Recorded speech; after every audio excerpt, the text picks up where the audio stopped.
Hello students, welcome back to Sapphire Blue Chem Spark. இன்னைக்கு செஷன்ல நாம chemical bonding அந்த சாப்டர்ல இருந்து ரெசோனன்ஸ் அந்த டாபிக் பத்தி டிஸ்கஸ் பண்ண போறோம். அதுக்கு முன்னால இந்த சேனல்ல போடுற வீடியோஸை பார்க்குறவங்க லைக் பண்ணுங்க, கமெண்ட் பண்ணுங்க, தென் உங்க ஃப்ரெண்ட்ஸுக்கு கொஞ்சம் ஷேர் பண்ணுங்க. ஓகே, இப்போ நாம செஷனுக்குள்ள போகலாம். ரெசோனன்ஸ்னா என்ன? ஆக்சுவலா ஒரு மாலிக்யூல் அல்லது ஒரு காம்பவுண்டை நாம ரெப்ரசன்ட் பண்ணணும்னா we will write only one single structure.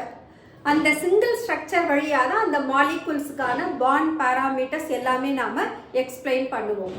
But இந்த சிங்கிள் ஸ்ட்ரக்சர் மட்டுமே is not at all enough to describe the bond parameters of certain molecules or the ions or the compounds. சில காம்பவுண்டோட அல்லது சில அயான்ஸோட bond பாராமீட்டர்ஸை நம்ம explain பண்ணுறதுக்கு ஒரு single structure மட்டுமே சஃபிஷியண்ட்டாக இல்லாமல் போகும். அப்போ என்ன ஆகும்னா அந்த பர்டிகுலர் காம்பவுண்ட் அல்லது அயானுக்கு we will write more than one structure. அப்போ அந்த பாண்ட் பாராமீட்டர்ஸ் நாம் டிஸ்கஸ் பண்ணுற போது அந்த பாண்ட் பாராமீட்டர்ஸ் எல்லாமே ஆவரேஜ் ஆஃப் ஆல் த ஸ்ட்ரக்சர்ஸாக இருக்கும். ஸோ ஒரு மாலிகுல் அல்லது ஒரு காம்பவுண்டுக்கு நாம் மோர் தென் ஒன் ஸ்ட்ரக்சர் ரெப்ரசன்ட் பண்ணோம்னா அந்த ஸ்ட்ரக்சர்ஸ்க்கு பேரு தான் ரெசோனேட்டிங் ஸ்ட்ரக்சர்ஸ்னு பேரு.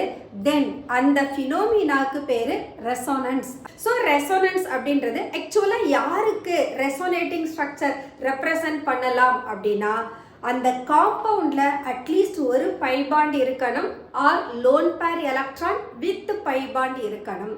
அந்த பை பாண்டும் அந்த ஆட்டம்ஸ் மேல இருக்கக்கூடிய லோன் பேர் எலக்ட்ரான்ஸும் அவங்களுக்குள்ள தன்னோட பொசிஷனை மாத்திக்கிறதுனால நமக்கு கிடைக்கிறது தான் ரெசோனேட்டிங் ஸ்ட்ரக்சர். அப்போ மோர் தென் ஒன் ரெசோனேட்டிங் ஸ்ட்ரக்சர் நாம எழுதுற போது அந்த ரெசோனேட்டிங் ஸ்ட்ரக்சர்ஸை நாம கேனோனிக்கல் ஃபார்ம்ஸ் அப்படின்னும் எழுதலாம். ஸோ இந்த ரெசோனேட்டிங் ஸ்ட்ரக்சரை நாம காம்பவுண்ட்ஸுக்கும் எழுதலாம், ஈவன் அயான்ஸுக்கும் எழுதலாம். அப்படி அயான்ஸுக்கு எழுதுற போது நாம சார்ஜஸ் ரெப்ரசன்ட் பண்ணுவோம். சார்ஜஸ்ன்றப்போ பாசிட்டிவ் சார்ஜ், நெகட்டிவ் சார்ஜ்னு வரும். அப்போ ஒரு ரெசோனேட்டிங் ஸ்ட்ரக்சர் எழுதுறப்போ அந்த சார்ஜஸ் பார்த்தீங்கன்னா நெகட்டிவ் சார்ஜா இருந்தா அது மோர் எலக்ட்ரோ நெகட்டிவ் ஆட்டம் மேல பிரசன்ட் ஆகணும். அதே பாசிட்டிவ் சார்ஜா இருந்ததுன்னா லெஸ் எலக்ட்ரோ நெகட்டிவ் ஆட்டம் மேல பிரசன்ட் ஆகணும். அதே போல ரெசோனேட்டிங் ஸ்ட்ரக்சர் எழுதுற போது அதுல இன்வால்வ் ஆகக்கூடிய ஆட்டம்ஸோட பொசிஷன் மாறாது. தட் இஸ் அந்த அட்டாமிக் நியூக்ளியோட பொசிஷனை சேஞ்ச் பண்ணக்கூடாது. ஒன்லி பை பாண்ட் அல்லது அந்த ஆட்டம்ஸ் மேல இருக்கக்கூடிய லோன் பேர் எலக்ட்ரான் அவங்களோட பொசிஷனை மட்டும்தான் நாம மாத்தி எழுதுவோம். அதே போல எத்தனை ரெசோனேட்டிங் ஸ்ட்ரக்சர் ஒரு மாலிகுலுக்கு நாம ரெப்ரசன்ட் பண்றோமோ அந்த அளவுக்கு அந்த மாலிகுல் ஸ்டேபிளா இருக்கும். அப்ப இந்த மாலிகுலை ஸ்டெபிலைஸ் பண்றதுக்கு, அதாவது ஒரு ரெசோனேட்டிங் ஸ்ட்ரக்சர்ல இருந்து இன்னொரு ரெசோனேட்டிங் ஸ்ட்ரக்சரை தன்னை கன்வெர்ட் பண்ணிக்கணும்னா அதுக்கு சர்டன் அமௌண்ட் ஆஃப் எனர்ஜி தேவைப்படும். அந்த எனர்ஜியை நாம ரெசோனன்ஸ் எனர்ஜி அப்படின்னு சொல்லுவோம். இந்த ரெசோனன்ஸ் எனர்ஜியை நாம கால்குலேட் பண்ணவும் செய்யலாம். அது எப்படி கால்குலேட் பண்ணலாம்னா in terms of heat of hydrogenation வழியா டிட்டர்மைன் பண்ண முடியும். இப்போ ஹீட் ஆஃப் ஹைட்ரஜனேஷன்னா என்ன அர்த்தம்? ஒரு அன்சாச்சுரேட்டட் காம்பவுண்டை சாச்சுரேட்டட் காம்பவுண்டா மாத்துறதுக்கு தேவைப்படக்கூடிய எனர்ஜி, அதை தான் நாம ஹீட் ஆஃப் ஹைட்ரஜனேஷன் சொல்றோம். அப்போ ரெசோனன்ஸ் எனர்ஜின்றது ஆக்சுவலா தியரட்டிக்கல் ஹீட் ஆஃப் ஹைட்ரஜனேஷனுக்கும் எக்ஸ்பெரிமெண்டல் ஹீட் ஆஃப் ஹைட்ரஜனேஷனுக்கும் இடையில இருக்கிற டிஃபரன்ஸா இருக்கும். ஆக்சுவலா ஒரு ரெசோனேட்டிங் ஸ்ட்ரக்சரை ரெப்ரசன்ட் பண்ற போது அங்க எனர்ஜி ரொம்ப லோவா இருந்ததுன்னா அந்த மாலிகுல் மோர் ஸ்டேபிளா இருக்கும். அதே போல ஒரு அயான்ஸ்க்கு நாம கொடுக்கக்கூடிய ரெசோனேட்டிங் ஹைபிரிட் ஸ்ட்ரக்சரை விட ஒரு மாலிகுல் தட் இஸ் அன்சார்ஜ்டு மாலிகுல்ஸ்க்கு நாம ரெசோனேட்டிங் ஸ்ட்ரக்சர் கொடுத்தோம்னா அவங்க ஸ்டேபிளா இருப்பாங்க. தென் இந்த சார்ஜஸ், லைக் சார்ஜஸ், அன்லைக் சார்ஜஸ்னு இருக்காங்க இல்லையா? லைக் சார்ஜஸ்க்கு இடையில இருக்கக்கூடிய டிஸ்டன்ஸ் அதிகமா இருக்கணும். அதே சமயம் அன்லைக் சார்ஜஸ்க்கு இடையில இருக்கக்கூடிய டிஸ்டன்ஸ் ஷார்ட்டா இருக்கணும். So these are the various conditions to write to represent the various canonical forms of the given molecule. இப்போ நாம ரெசோனன்ஸ்னா என்னன்னு பார்க்கலாம். It has been found that the observed properties of certain compounds.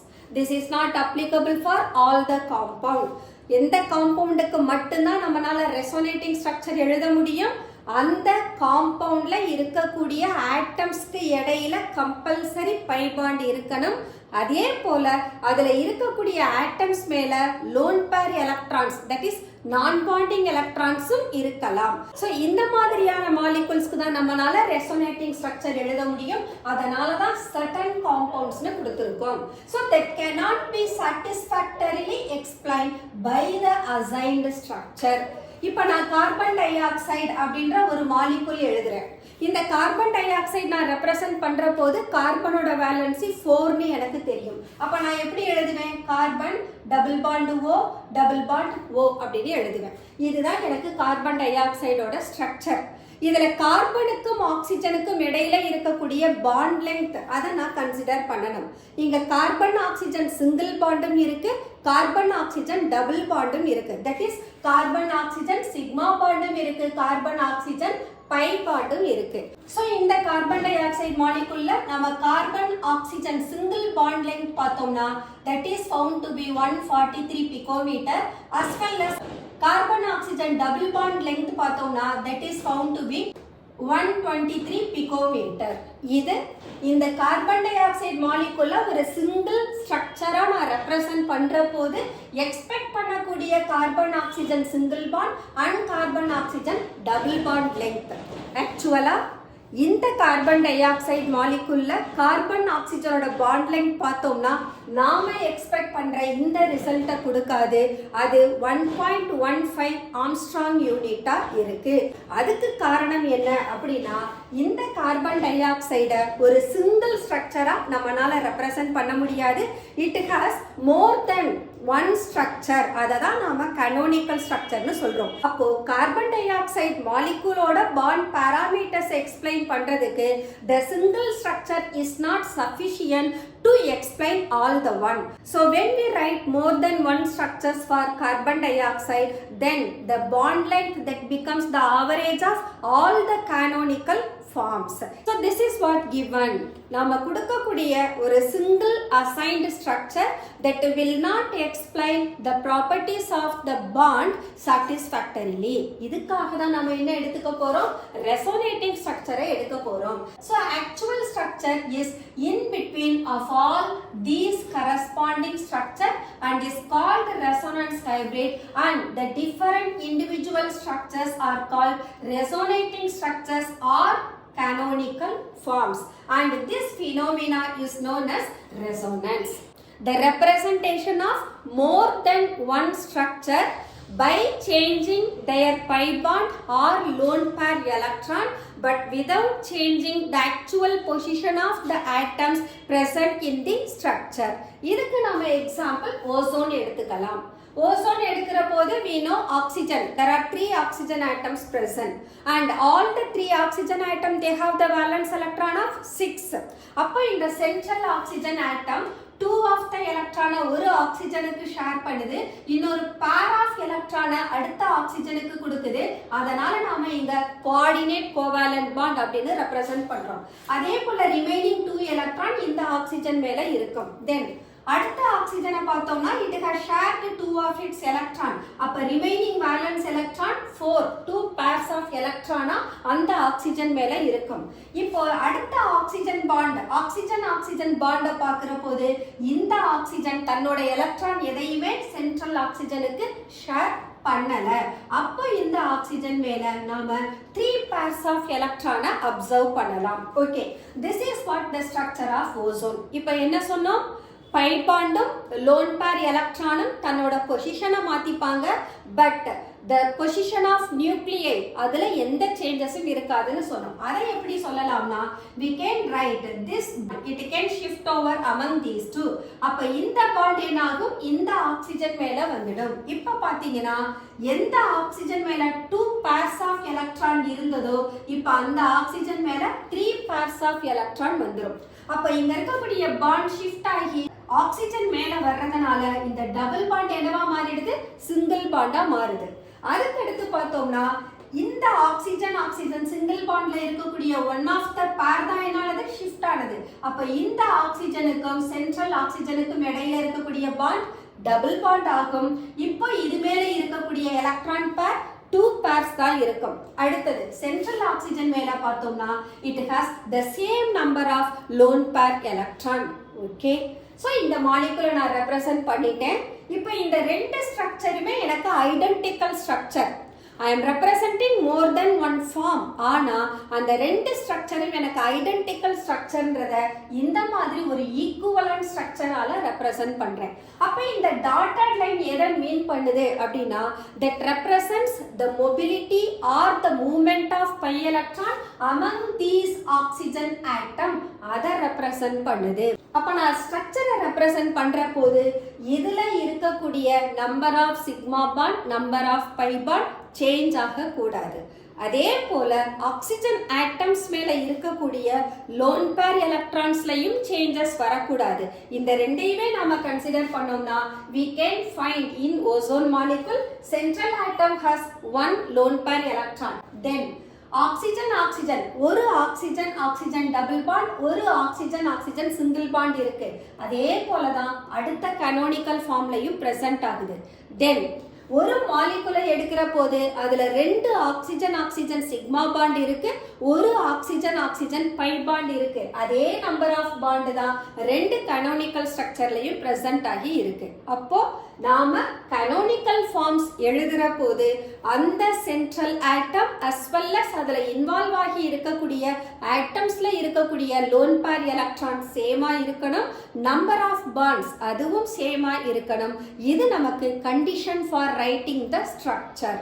Okay, so இப்போ நாம இந்த ozone மாலிகுல்ல expect பண்ணக்கூடிய bond length என்ன அப்படின்னா oxygen oxygen single bond it has the bond length of 1.48 Armstrong unit. அதே போல oxygen oxygen double bond length எவ்வளவுனா 1.21 Armstrong unit. But இந்த ரெண்டு பாண்ட் லென்த்துமே நாம பார்க்கிற அப்சர்வ்டு ஸ்ட்ரக்சருக்கு இருக்காது. where the oxygen oxygen bond length it is 1.27 Armstrong unit. இததான் நாம என்னன்னு சொல்றோம், நாம அப்சர்வ் பண்ணக்கூடிய வேல்யூஸ் எக்ஸ்பெக்ட் பண்ற வேல்யூஸ்க்கு ஈக்குவலண்டா இருக்காது. நாம எக்ஸ்பெக்ட் பண்றது 1.48 1.21 பட் நமக்கு கிடைச்ச வேல்யூ என்ன 1.27 ஆம்ஸ்ட்ராங் யூனிட். சோ நம்ம அப்சர்வ் பண்ற ரிசல்ட் எல்லாமே average of the canonical forms இருக்கும். Okay, what are the conditions for writing resonance structure? Already I told you ஆட்டம்ஸோட பொசிஷனை மாற்றக்கூடாது, number of sigma bond pi bond அந்த கவுண்ட்ல டிஃபரன்ஸ் வரக்கூடாது, அந்த ஆட்டம்ஸ் மேல இருக்கக்கூடிய பேர் லோன் பேர் நான் பாண்டிங் எலக்ட்ரான்ல டிஃபரன்ஸ் வரக்கூடாது, சார்ஜ்டு ஒன்னா இருந்ததுன்னு சொன்னா negative charge most electronegative atom மேல இருக்கணும், positive charge less electronegative atom மேல இருக்கணும். இதுதான் நமக்கு conditions of writing resonance structure. That is what given. All resonating structures must have the same arrangement of atomic nuclei. Ozone la பாருங்க O3, the position of oxygen atom never changed. அப்ப resonating structureல இருக்கக்கூடிய atomic nuclei ஓட arrangement எந்த resonance hybrid பார்த்தாலும் similar-ஆ இருக்கணும். And then resonating structure must have the same number of paired and unpaired electrons. Ozone எடுத்துக்கங்க, there are 3 pairs of electrons which are shared among the 3 oxygen atoms. Oxygen oxygen double bond, oxygen oxygen single bond. Total 3 bonds are there. அப்படினா அங்க 3 shared pairs of electron இருக்குன்னு சொல்றோம். அதே போல unpaired electron central oxygen மேல ஒரு lone pair electron, that is unshared pair of electron இருக்கு. and அது கூட bond ஆகி இருக்கக்கூடிய 2 more oxygen atoms மேல one of the oxygen atom will have 2 unshared pairs of electron, the other atom will have 3 unshared pairs of electron. Energies of the various contributing structures must be same or nearly the same. இது actually the first form, இது வந்து second resonating form. அப்ப ozone moleculeக்கு we are representing 2 canonical form. அப்ப இந்த first ஃபார்ம்ல இருந்து second ஃபார்முக்கு ozone தன்னை மாத்திக்குது. அப்படி மாத்திக்கிற போது it requires some amount of energy. அந்த எனர்ஜி லோயஸ்ட் பாசிபிள் எனர்ஜியா இருக்கிறதுனால ரூம் டெம்பரேச்சர்லயே one of the canonical form that can be changed into another canonical form. ஒவ்வொரு கான்ட்ரிபியூட்டிங் ஸ்ட்ரக்சரோட எனர்ஜியையும் நாம கன்சிடர் பண்ணோம்னா அது ஆல்மோஸ்ட் சேமா இருக்கணும் அல்லது மஸ்ட் பி சேமா இருக்கணும். And then in resonating structure the like charges should not reside on adjacent atom. Same charge positive சார்ஜோ அல்லது நெகட்டிவ் சார்ஜோ பக்கத்துல இருக்கக்கூடிய ஆட்டம்ஸ் மேல இருக்க கூடாது. And then structures of ion should be written that ஒரு அயானுக்கு நாம ரெசோனேட்டிங் ஸ்ட்ரக்சர் எழுதணும்னா then the negative charge on more electronegative atom and the positive charge on more electropositive atoms இருக்கணும். These are the different conditions for writing resonance structure. இதுக்கு ஒரு example எடுத்துக்கிட்டோம்னா we can take carbon monoxide. கார்பன் மோனாக்சைடுன்ற போது ஆக்சுவலா கார்பனோட வேலன்ஷியல் electron 4, ஆக்சிஜனோட வேலன்ஷியல் electron 6. அப்ப carbon and oxygen ரெண்டு பேரும் 2 ஆஃப் த எலக்ட்ரானை அவங்களுக்கு இடையில ஷேர் பண்ணிக்கிறாங்க. அப்ப கார்பன் கிட்ட ஒரு அன்ஷேர்டு பேர்ஸ் ஆஃப் எலக்ட்ரான் இருக்கும், ஆக்சிஜன் கிட்ட 2 அன்ஷேர்டு பேர்ஸ் ஆஃப் எலக்ட்ரான் இருக்கும். இப்ப ஆக்சிஜன் என்ன பண்ணும்னா to satisfy the valency of carbon அதுகிட்ட இருக்கக்கூடிய one of the unshared pair of எலக்ட்ரானை கார்பனுக்கு ஷிஃப்ட் பண்ணுது. அப்போ நமக்கு கார்பனுக்கும் ஆக்சிஜனுக்கும் இடையில பார்த்தோம்னா ட்ரிபிள் பாண்ட் வந்துருது. இப்ப பாருங்க ஆக்சிஜனை சுத்தியும் அதனுடைய ஆக்டெட் ஸ்ட்ரக்சரை அச்சீவ் பண்ணி இருக்கும், கார்பனை எடுத்துக்கிட்டாலும் அது ஆக்டெட் ஸ்ட்ரக்சரை அச்சீவ் பண்ணி இருக்கும். அப்ப carbon மோனாக்சைடுக்கு we can write the two canonical form, one is this is and the second one is this is. So oxygen தன்னோட pairs of electron கார்பனுக்கு shift பண்றதனால we are getting the another canonical form. So carbon monoxideக்கு நாம two different canonical structure represent பண்ணலாம். அதே போல we can take carbon dioxide. So carbon dioxide structure எடுத்துக்கிட்டோம்னா கார்பனுக்கு central atom it has 4 valence electron. அந்த 4 valence electronையும் அது கூட combine ஆகுற 2 oxygen atoms கூட share பண்ணுது. So we are getting oxygen carbon double bond and carbon oxygen double bond. இந்த கேஸ்ல பார்த்தோம்னா ஆக்சிஜன் மேல ஆக்சுவலா நமக்கு 2 lone pairs of electron இருக்கும். And then ஆக்சிஜனுக்கும் கார்பனுக்கும் இடையில பை பாண்டும் இருக்கும். இப்போ என்ன செய்யலாம், இந்த லோன் பேர் எலக்ட்ரானும் இந்த பை பாண்டும் ஷிஃப்ட் ஆகலாம். அப்படி ஷிஃப்ட் ஆகிற போது we can write first oxygen it shifts its lone pair electron between the carbon oxygen bond. So அப்ப என்ன ஆகும், இந்த சென்ட்ரல் கார்பனோட வேலன்சி இன்க்ரீஸ் ஆயிடும். அதை சாட்டிஸ்ஃபை பண்றதுக்காக பக்கத்துல இருக்கக்கூடிய பை பாண்ட் அடுத்த ஆக்சிஜனுக்கு ஷிஃப்ட் ஆகுது. அப்ப இந்த ஆக்சிஜன் எலக்ட்ரானை கொடுக்கறதுனால இதுக்கு மேல பாசிட்டிவ் சார்ஜ் வந்துடும். அடுத்து நெக்ஸ்ட் ஆக்சிஜன் எலக்ட்ரானை வாங்குறதுனால அந்த ஆக்சிஜன் மேல நெகட்டிவ் சார்ஜ் வந்துடும். அதே சமயம் ஃபர்ஸ்ட் கார்பனுக்கும் ஆக்சிஜனுக்கும் இடையில இருந்த டபுள் பாண்ட் ட்ரிபிள் பாண்ட் ஆகுது. அதே கார்பனுக்கும் ஆக்சிஜனுக்கும் இடையில இருந்த டபுள் பாண்ட் நெக்ஸ்ட் கேஸ்ல போறப்போ சிங்கிள் பாண்டா மாறுது. இதனால நமக்கு ஒரு canonical ஃபார்ம் கிடைக்குது. இதே நம்ம ரிவர்ஸ்ல திங்க் பண்ணோம்னா, ரிவர்ஸ்ல அப்படின்ற போது we can take this oxygen எலக்ட்ரானை ஷிஃப்ட் பண்ற போது கார்பனோட வேலன்சி டிஸ்டர்ப் ஆகுது. அதனால அடுத்த அட்ஜசன்ட் பை பாண்ட் நெக்ஸ்ட் ஆக்சிஜனுக்கு ஷிஃப்ட் ஆகுது. அப்ப என்ன நடக்கும், இந்த ஆக்சிஜன் நெகட்டிவ் சார்ஜாவும் இந்த ஆக்சிஜன் பாசிட்டிவ் சார்ஜாவும் மாறிடும். இப்பவும் நீங்க பாத்தீங்கன்னா பொசிஷன் ஆஃப் அட்டாமிக் நியூக்ளியை சேஞ்ச் ஆகல. Number of sigma bond pi bond அதுலயும் சேஞ்சஸ் இல்ல. 3 canonical ஃபார்ம்ல பார்த்தாலுமே அங்க 2 சிக்மா பாண்ட் இருக்கு, 2 பை பாண்ட் இருக்கு. And then number of lone pair electron ஓவராலா 4 லோன் பேர் எலக்ட்ரான் இருக்கணும். எந்த canonical ஃபார்ம் பார்த்தாலும் அங்க டோட்டலா 4 லோன் பேர் எலக்ட்ரான் இருக்கும். அந்த லோன் பேர் எலக்ட்ரான் எல்லாமே ஆக்சிஜன் மேல பிரசன்ட் ஆகி இருக்கும். So these are the conditions for writing resonance structure. Okay, the next one, bond order calculation in resonance structure. Bond order இதை calculate பண்றதுக்கு we have the simplest formula 1 plus total number of pi bond divided by total number of sigma bond. இவ்வளோதான். So that is what given 1 plus number of pi bond divided by total number of sigma bond. இந்த bondோட sulphur trioxide அதுக்கு நாம calculate பண்ணோம்னா sulphur trioxide சல்ஃபருக்கு valence electron 6. அப்ப sulphur கிட்ட மட்டும்தான் electron வருது, oxygen share பண்ணல அப்படின்னா ஆக்சிஜன்ல இருக்கக்கூடிய வேலன்ஸ் எலக்ட்ரான்ல எந்த சேஞ்சஸும் இருக்காது. அப்போ both of the oxygen they have 3 unshared pairs of electron. அதுக்கப்புறம் சல்ஃபருக்கும் ஆக்சிஜனுக்கும் இடையில டபுள் பாண்ட் இருக்கு இல்லையா, அங்க ஆக்சிஜனும் சல்ஃபரும் 2 எலக்ட்ரான்ஸ் அவங்களுக்கு இடையில ஷேர் பண்ணிருக்காங்க. அப்ப அந்த ஆக்சிஜன் மேல 2 lone pair எலக்ட்ரான் மட்டும்தான் பிரசன்ட் ஆகி இருக்கும். இப்ப நாம இதுக்கு ரெசோனேட்டிங் ஸ்ட்ரக்சர் எழுதணும்னா we can write this is the way. அப்ப என்ன ஆகும், இந்த சிங்கிள் பாண்ட் டபுள் பாண்ட் ஆகும், இந்த டபுள் பாண்ட் சிங்கிள் பாண்டா மாறும். அப்படி இல்லைனா இந்த பேர் ஆஃப் எலக்ட்ரான் ஷிஃப்ட் ஆகுற போது இங்க இப்படி மூவ் ஆகும். அப்ப நமக்கு another canonical structure இவங்களா இருப்பாங்க.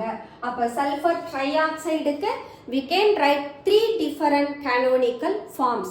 இதுக்கு நாம பாண்ட் ஆர்டர் கால்குலேட் பண்ணனும்னா 1 plus இத இருக்கக்கூடிய டோட்டல் சிக்மா பாண்ட் 1 2 3. அப்ப 3 சிக்மா பாண்ட் இருக்கு and ஒரே ஒரு பை பாண்ட் இருக்கு.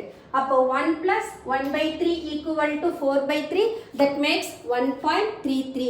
இதே நாம பென்சீன் எடுத்துக்கிட்டோம்னா பென்சீனா C6H6. சோ இங்க கார்பன் கார்பன் அவங்க ரெண்டு பேருக்கும் இடையில 6 சிக்மா பாண்ட் இருக்கும்.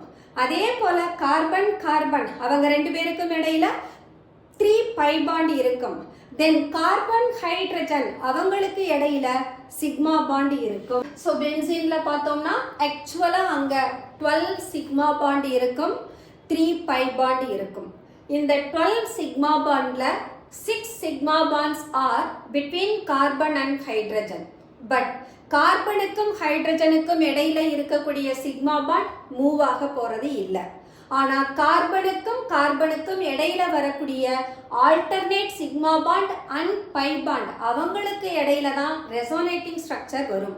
அப்போ ரிங்ல பிரசன்ட் ஆகி இருக்கக்கூடிய 6 கார்பன் ஆட்டம்ஸ் அவங்களுக்கு இடையில இருக்கக்கூடியது total number of 6 sigma bond. And ரிங்ல பிரசன்ட் ஆகி இருக்கிற ஆல்டர்னேட் பை பாண்ட் 3. அப்போ 1 plus 3/6 that is equal to 1 plus 1/2 or it is equal to 1.5. அப்போ நம்ம bond order calculate பண்ற போது we are finding the total number of sigma bond, but அந்த sigma bond resonance structure தரக்கூடிய atoms-க்கு இடையில இருக்கக்கூடிய sigma bond தான் கன்சிடர் பண்ணணும். ரெசோனேட்டிங் ஸ்ட்ரக்சர்ல இன்வால்வ் ஆகாத சிக்மா பாண்ட கன்சிடர் பண்ண கூடாது. இதே போல கார்பனேட் அயான் எடுத்துக்கலாம். கார்பனேட் அயான்னா CO3 2-. அப்ப 2 of the oxygen will have negative charges. So this is minus, this is minus, and this oxygen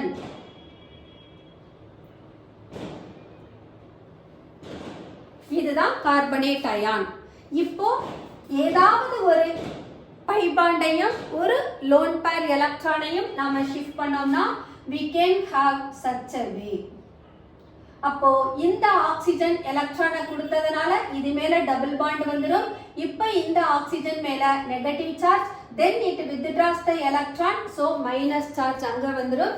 இந்த ஆக்சிஜன் மேல no change, அப்ப இது மேல நெகட்டிவ் சார்ஜ் இருக்கும். சோ இந்த கார்பனேட் அயானுக்கு நம்ம பாண்ட் ஆர்டர் கால்குலேட் பண்ணோம்னா இங்க carbon and all the 3 oxygen atom அவங்களுக்கு இடையில தான் ஷிஃப்டிங் ஆஃப் எலக்ட்ரான் இன்வால்வ் ஆகுது. அப்போ total number of sigma bond 3, pi bond 1. அப்போ 1 plus 1/3 equal to 4/3, that is equal to 1.33. So bond order in carbonate ion is 1.33. Okay.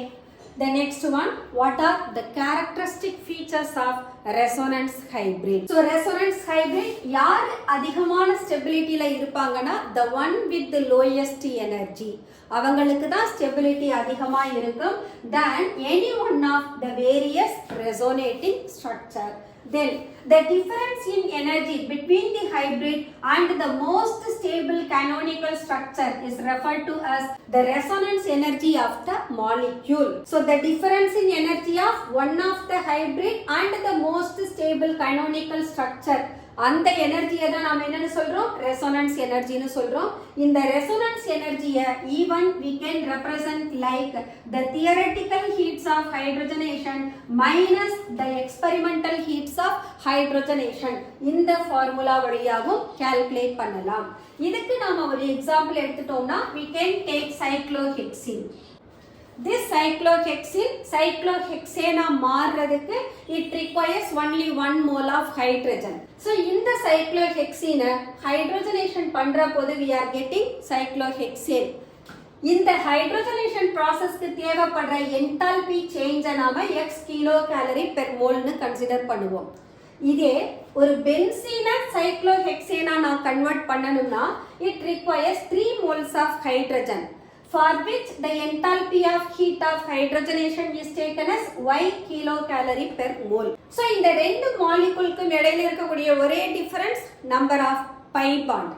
இங்க 3 pi bond இருக்கு, அதனால it requires 3 moles of hydrogen. இங்க ஒரு pi bond தான் இருக்கு, அதனால it requires only 1 mole of hydrogen. Suppose இத நான் 3 times hydrogenation பண்ணனும்னா என்ன செய்வேன், இந்த enthalpy change-ஐயும் நான் 3 times multiply பண்ணுவேன். That is what we can take. This is 3 times and this makes 3 times. அப்ப எனக்கு கிடைக்கிறது 3 times of cyclohexane form ஆகும். அப்ப 3 times இந்த ஈக்குவேஷனை மல்டிப்ளை பண்ணேனா அதோட என்தால்பி சேஞ்சையும் நான் என்ன பண்ணனும், 3 ஆல மல்டிப்ளை பண்ணனும். அப்ப that makes 3x kilocalorie per mole னு கிடைக்கும். This is what the theoretical value. இதன் experimental value of heat of hydrogenation of benzene ல இருந்து நாம என்ன பண்ணனும், subtract பண்ணோம்னா we will get resonance energy. So resonance energy is given by 3x minus y of kilocalorie per mole.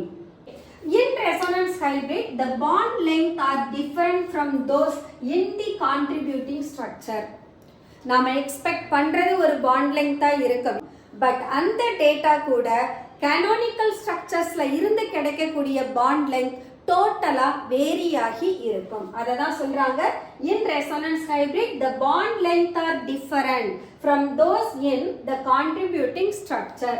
So இந்த பென்சீன்ல எடுத்துக்கிட்டோம்னா actually carbon carbon single bond is 1.54 Armstrong unit, carbon carbon double bond 1.34 Armstrong unit. But இந்த canonical structureல carbon carbon bond length எவ்வளோனா 1.39 Armstrong unit இருக்கும். அதே bond energy of carbon carbon single bond is greater due to the pi electron. இந்த pi electron actually என்ன ஆகுது, 6 carbon atoms-க்கு இடையில revolve ஆகிக்கிட்டே இருக்கு. அப்ப எந்த ஒரு மொமெண்ட்லயும் பார்த்தோம்னா கார்பன் கார்பனுக்கு இடையில பை பாண்ட் வந்துட்டே இருக்கும், அதனால அதுக்கு தேவைப்படுற பாண்ட் எனர்ஜியும் கிரேட்டரா இருக்கும். அப்போ பென்சீன்ல bond energy of carbon carbon bond increase ஆகுதுன்னா அதுக்கு ரீசன் என்ன, அதுல பிரசன்ட் ஆகி இருக்கிற pi electron. That's all the characteristic features of resonance hybrid. The next one, predicting the stability of canonical structure.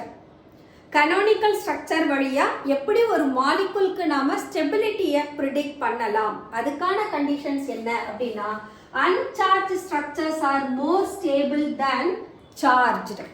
இப்போ இந்த கேஸ்ல பார்த்தோம்னா benzene it is an uncharged molecule. Sulphur trioxide இதுலயும் சார்ஜஸ் கிடையாது, பட் கார்பனேட் அயான் எடுத்துக்கிட்டோம்னா அங்க charges இருக்கு. அப்போ இந்த 3 மாலிகுல்ஸ்ல நாம ஸ்டெபிலிட்டி பார்க்கிற போது கார்பனேட்டோட stability is lesser than those of benzene or sulfur triaxide.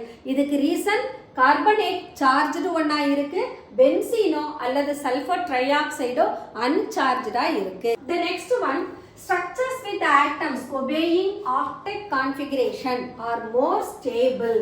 So ஒவ்வொரு canonical structureல இருக்கக்கூடிய ஒவ்வொரு atoms octet configuration achieve பண்ணாங்கன்னா அவங்களுக்கும் stability greater-ஆ இருக்கும். Then structures having more separation between like charges and least separation between unlike charges will be more stable. ஒரு positive அல்லது negative அந்த charges பக்கத்துல இருந்தா ரிபல்ஷன் கிரேட்டரா இருக்கும். அப்ப light charges far away from each other இருக்கணும்.